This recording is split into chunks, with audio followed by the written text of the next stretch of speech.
Back from the break. Sefa G Abla Amesu. I'll say it again. Sefa G, right? Yes. Sefa G Abla Amesu is her proper name, but all of you call her Sefa. She had an amazing year last year, 2021, and this year her journey is continuing right from where she originates from, right from where God brought her from before she was introduced to all of us, the Volta region. We'll be talking about that very, very soon. But Sefa, you're very welcome. Thank you. Good to see you, my own girl. How you doing? I'm fine, thank you. Good to see you. It's nice to always meet you. I know, right? I know. Thank you so much. Now, tell me, if you can wrap up 2021 in 3 words, what would it be? 3 words. Wrap up your 2021 in 3 words for me. God blessed me. Oh, wow. Yeah, I think that would be it. God blessed me. God blessed me. Yeah. God blessed your 2021. Yeah. Now, so sometime, maybe 31st night, 2020. Did you go to church? Yes, I 31st did. night you went to church. Yeah. Do you remember the prayer you prayed? Well, yeah, most of it was about telling God to continue to elevate me, to continue to bless me, and to continue to change my story as usual. Because a lot of people are always thinking, oh, we are not going to make it because probably they've heard about you, so maybe next year, oh, we should just fade away or something. But it's more about the blessing and the growth for me. I see. So then January came, the year started growing, and then it choked. Yes. And everywhere was choking. The very first time you heard it choke on radio, do you remember where you were?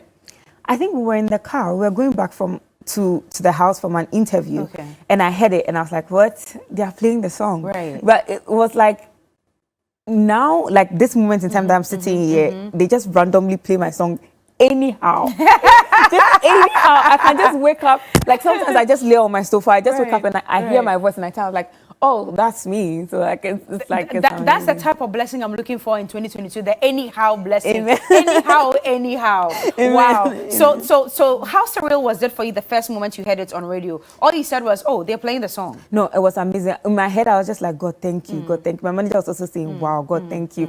Because we both know how we suffered to get it. So we were just amazed and just thankful to God. Before all of that, how long had you been in the music industry? It's been 5 years now. 5? Yes. Before you actually had the Ichoke hit. Yes. Now, you had come out with a few songs here and there. You were still on Black Avenue Music. Yes. Bam. She's on that record label, D Black's record label.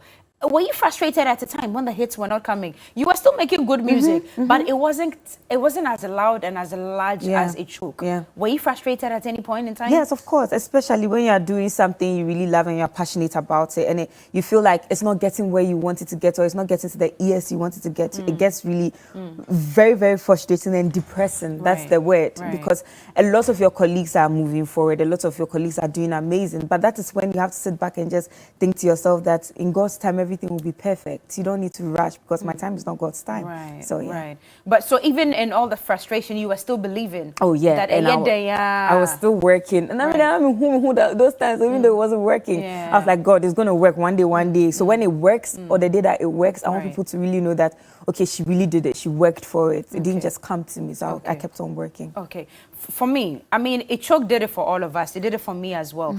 But when I realized that you had blown in our local parlance, it's a web blow, was when D Black started putting out your tour dates. Yes. I was like, yo, Sefa in South Africa, Sefa in the UK, Sefa in America. That's when I realized, say, way blow. Yes. And then all of a sudden, after Ichoke came Fever. Yes.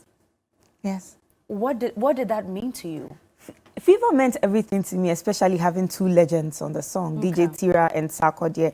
I feel like Fever elevated me and kind of introduced me to new listeners, because the kind of people that call me right now and talk about Fever is way different from the kind of people that talk about Ichoke or anything. They are more of like the matured group and everything. So as an artist, I'm just gathering my my people. I'm just gathering my fans, as they call it. So Fever did amazing for me. Right. And surprisingly, I just recently knew that I had blown this December. Oh. When I was playing all the shows.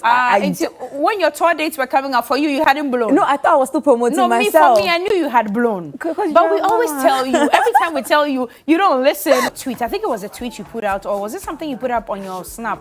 The first time you met Sarkodie, when he agreed that he was going to give you this verse on the song.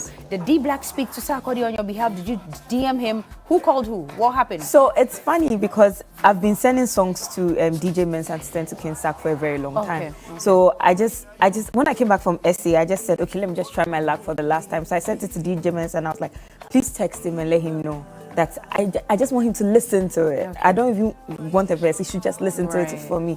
And then DJ Mensa came back and was like, that same evening, I was like, oh, King Sack wants to do the verse, but there's no space for him. I was like, what? I was telling my producers. I'll move aside for him to put. I said, please delete all my vocals and let him have like the beat and everything. So it was amazing. It just happened.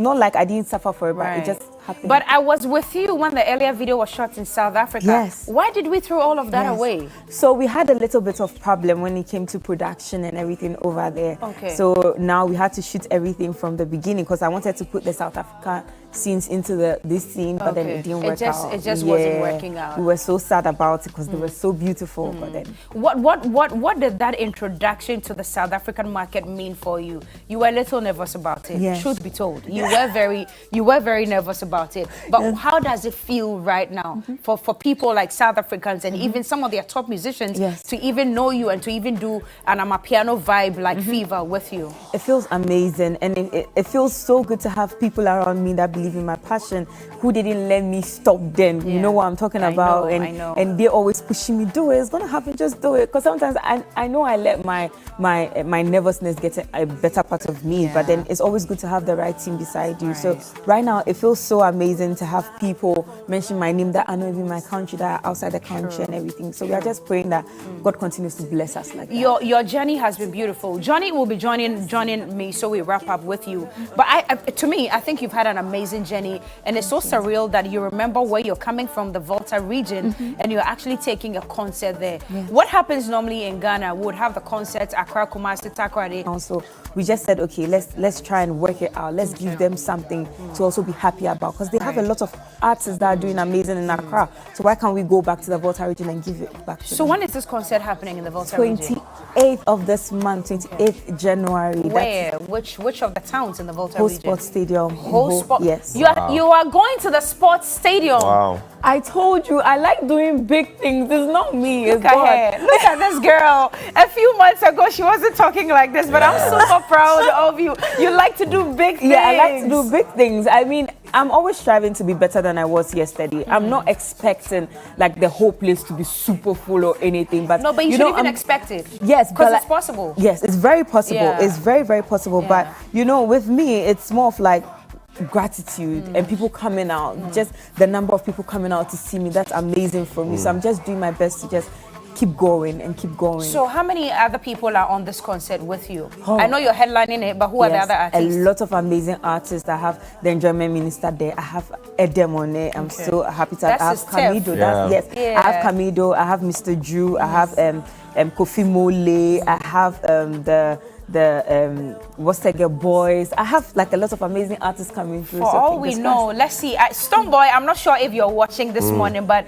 I am appealing and soliciting for. Please tell him for me. I'm telling Stoneboy to join. I know he's also got plans. He's also got plans of doing something huge in the Volta region. So I mean, if you're doing it, he should also come on board and let's see how we go. Eche, you have been served notice. I'm sending you notice this morning that please, you need to be on this concert, the first concert on